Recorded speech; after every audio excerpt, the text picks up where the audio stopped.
Esto es para De Fogón en Fogón, de la República Argentina y Tiempo de Cambio en Montevideo, Uruguay. Hoy estamos 20 de mayo, la marcha del silencio. Y bueno, aquí estamos con los dos nietos de Julio Castro, el maestro. Decime tu nombre. Ariel Castro. Y Roberto Castro. ¿Qué recuerdan ustedes de su abuelo? Bueno, abuelo era una persona bastante conocida como maestro y como formador de maestros en la escuela. Todos los maestros y las maestras y el director, todos lo conocían. Siempre había referencias a abuelo. Era una persona con una vida muy activa y muy intensa. Cuando yo era chico, Roberto todavía no era nacido, él estaba en Ecuador. Los primeros recuerdos era que no estaba cuando buena parte de más tiernita infancia él estaba en Ecuador. Después volvió, empezó a aparecer con el tema de la formación del Frente Amplio. Mis padres me llevaban a actos y aparecía abuelo. Y a su vez era una persona con una actividad era productor rural. Entonces las primeras visitas al campo de nosotros fueron con abuelo. Muchas de las experiencias o de los tiempos compartidos con él tienen que ver con eso.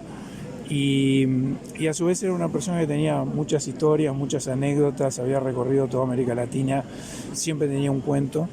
Y era una persona muy, muy jovial. Era un abuelo extraño, no era el típico abuelo clásico, pero era una persona muy divertida y con muchas historias y muy informal.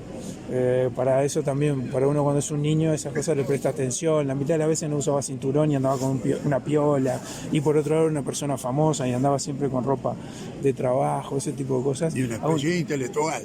Claro, era una persona que con un vuelo intelectual muy grande, que todo el mundo te decía eso. Por otro lado, una persona que uno lo veía como muy común y corriente. Y bueno, y después la otra cosa que es uno de los recuerdos fuertes que tenemos de nuestra infancia fue cuando lo detuvieron junto con toda la redacción de Marcha y una pila de sindicalistas en el cilindro municipal, y nosotros íbamos los domingos a visitarlo. A la casa grande de abuelo. Claro, como Roby le puso.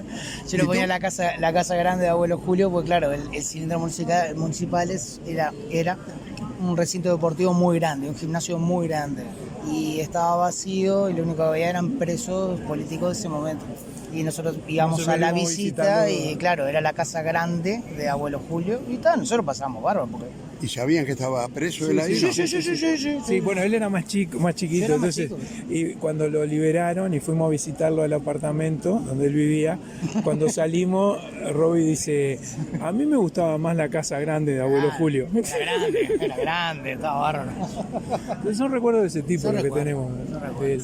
Bueno, son recuerdos. Sin duda. Y otro tipo de recuerdos, y no aquellos políticos a veces que no. Es que a veces es importante destacar esas cosas porque hay como una mitificación de lo desaparecido. Los desaparecidos eran gente común, militante, pero que tenía sus afectos, sus diversiones, su vida familiar. Y es importante entenderlo porque además eso demuestra la bestialidad del crimen y el tema de que podía ser cualquiera. Julio Fusík, un periodista de checoslovaco, checo más que nada, recordaba eso, antes de que lo matara el nazismo. Él decía, recuérdennos siempre que somos hombres comunes, gente común. Exacto. Les agradezco muchísimo. No sé si quieren gracias. decir algo más. Nada más. Un abrazo grande. Muchas gracias.